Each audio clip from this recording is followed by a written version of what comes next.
Hey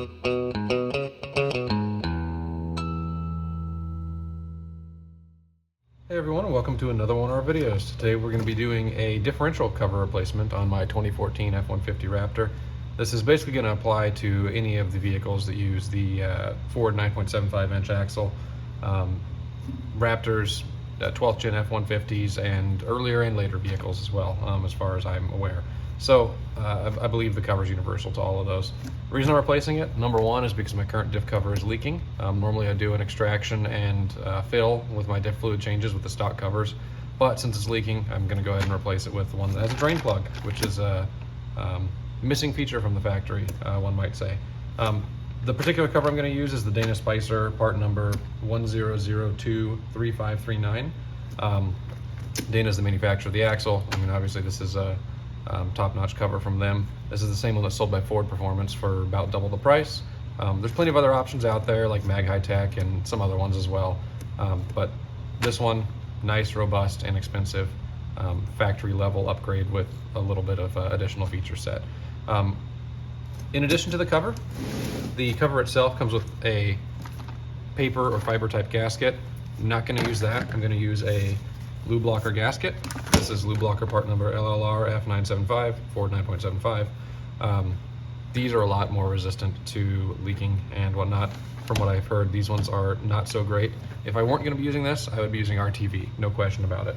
And then I'm also going to replace the bolts. These should be the correct ARP ones. They're listed for a Chevy 12 bolt, but it's ARP part number 437-3002, and I'm going to be using these guys to replace the factory hardware. The new one, it may have come with some hardware in the box. Honestly, I haven't looked because from what I've heard, the bolts that come with the Dana cover are not great and they are prone to snapping. I would either reuse factory bolts or replace with ARP ones. Assuming these are all correct and everything fits no problem and they're the right length and everything, should be good to go. My understanding is that the factory bolts are 5/16 thread pitch. Don't know about the length. I wasn't able to find that info, at least concretely online. So I'll be sure to highlight that in the video as well. With that, we're going to go ahead and head on over to the truck and show you what the process looks like to get this all done. All right, so we're here down right where the differential pumpkin is. You can see I've removed the spare tire. Definitely recommend doing that to save yourself some frustration and pain on this job. It opens up the working space a lot more and makes this actually pretty darn easy. So you can see we have our seep here. Nothing super major, but again, something that I want to address sooner than later because I don't leave things leaking and seeping and everything. But basically all we need to do to pull this cover off is remove all of the bolts going around. Those are all 5/8 head bolts, so you just need a 5/8 hex socket and a ratchet to get those off, and you're gonna pull off the little clip guys here that go over some studs as well in order to get those out of the way and get the nuts off there. I believe these are both nuts and studs if I'm not mistaken. Those will reuse obviously, and then all the new hardware will go all around the rest of the differential cover. We also have a bracket up here for the brake line that appears to just bolt into the top, and I think it's going to be clear up here from what I can see. It's this bracket right here, but if we need to remove that or loosen it up, it's going to be a 5/8 head as well. So I'm going to go ahead and get all these bolts pulled out, pulled loose I should say, and basically what we're going to do once we get those pulled loose is throw a big old drain pan under here and pop the cover loose and let it spill all the differential fluid into the pan. Should be fairly straightforward as far as that end of things goes, getting it all drained. And then we'll have some cleanup and installation of the new parts. So let's move on to that.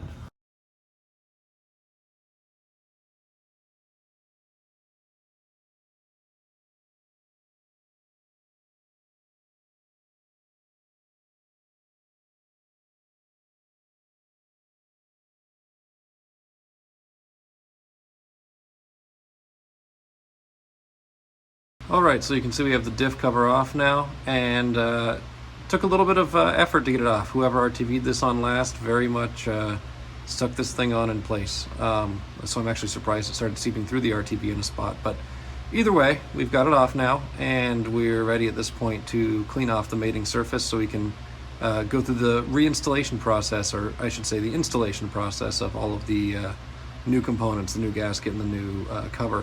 A couple things to mention. Number one, the studs that we're holding on the ABS sensor wire Those weren't actually studs, those are bolts with a stud coming out of the head of them. Those ones will, again, have to reuse with the new cover. There may be some interferences and stuff. We'll figure that out as we get along with the process, and I'll show you what we're doing with that. But I don't have any huge concerns there. We'll figure it out as we go. As far as the other hardware goes, of course, we're going to replace it with the ARP stuff like I mentioned, assuming that all lines out. It looks like it will from what I see. At this point, though, I'm going to go ahead and clean off the mating surface with a gasket scraper, make sure that everything's nice and clean and ready to rock and roll, and then we'll go get everything prepped and start putting it all back together. You can see we have the differential cover mating surface all cleaned up now. What I ended up doing was taking a gasket scraper, scraped off big chunks, went in with a razor blade, scraped off smaller chunks, carefully, of course, not to gouge the surface, and then took some very fine Scotch-Brite and Scotch-Brited the surface as well, just by hand, not with a die grinder or anything, just to get the rest of the RTV off, really. There were a couple things I ended up having to do as well down here, which was in a couple of spots. Had to file off what may be flashing, what may be the differential pumpkin getting hit off-road and then kind of pushed into the cover. Either way, there were a couple of areas of material here that were raised up off of the mating surface enough that it could have impacted the cover mounting. Don't know. It's in an area where the old cover didn't cover, no pun intended, but where the new one looked like it was going to overlap once the fasteners were installed, so I made sure to take care of that as well.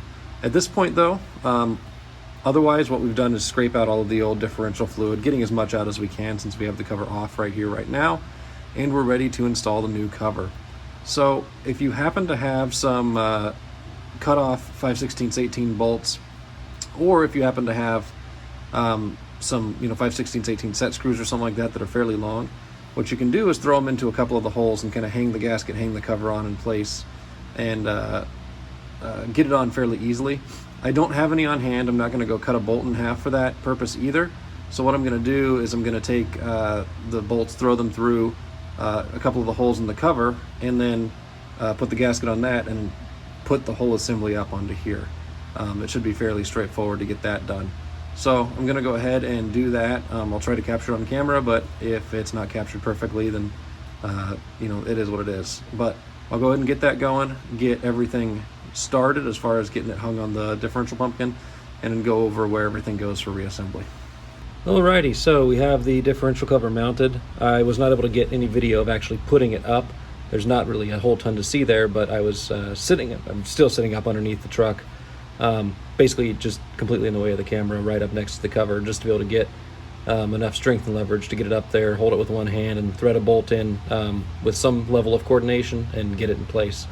So that said, the cover's on. It's loosely tightened down. And I should say, it's just barely snugged down on all the bolts. What I did is on each one of the bolts, I used the ARP bolts like I'd mentioned earlier.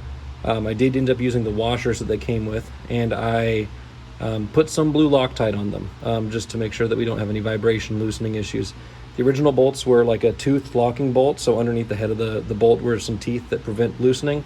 I put some Loctite on all of these to help prevent loosening as well. And then what I did was using a 3/8 inch 12-point socket, on the ARP bolts, and then the 5/8 socket on the stock bolt stud combo thingies.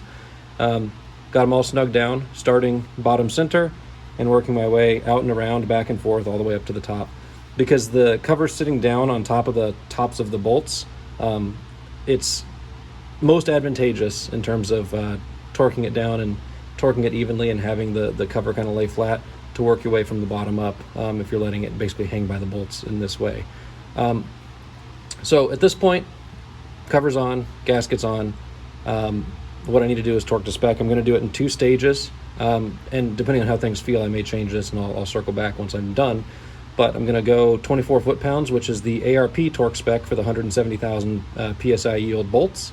And then what I'm going to do is, at the very least, torque, I believe, the 3 factory bolts to 33, which is the factory torque spec. I'm going to give it a whirl on the ARP bolts as well. If I feel anything, feeling funky or anything like that, I won't, but I'll let you know how things go. And of course, like I always do, I'll paint mark all of the bolts as well, so I can visually check for any kind of loosening or anything like that. So Gonna go ahead and get the torquing done, and we're gonna wrap up from there. Well, we now have the cover fully on, installed, and torqued. 33 foot-pounds worked beautifully for all of these fasteners here. So assuming that you get the same stuff that I did here and showed in the video, you should be good to go using 33 foot-pounds on both the ARP bolts and on the factory bolts. Again, the ones that come with the cover, and they did come with the cover in the package with the actual cover, they're suspect from what I've read online, and so I wouldn't recommend using those. That's why I bought the upgraded ARP hardware. So now everything's installed, everything's good to go. The cover doesn't come with the fill or drain plugs torqued. So what I did was I actually used the same 33 foot-pound torque and torqued the top fill plug and then the drain plug. Obviously not the bottom one, because that's the one that we're going to fill through. Now, from what is posted for information about these, the top fill plug is for lifted trucks where your axle's tilted back a little more and you have a little bit higher of a pinion angle. In the case of this vehicle, it's not lifted, and so I'm using the bottom fill plug, which is roughly even with the fill plug on the front side of the differential. So we're going to be using, you know, the same level and putting the same level of fluid in. So this fill plug left loose, just thread it out. It's 3/8 drive for whenever you're tightening it, and we're going to go ahead and fill. I like to use the differential fluid in bags at this point just for ease of filling. So I'm going to go ahead and fill this thing up until I've got some fluid running out, just barely. Throw the plug in, tighten her down, and we're going to be good to go. So really, that's the end of the process. Filling is something that if you want to see the process, you can go check out some of my other videos on how I've done it on these trucks in the past. But with that, I want to thank you all for watching. Let me know down in the comment section below if you have any questions or comments, of course. And I hope to see you in the next video. Take care.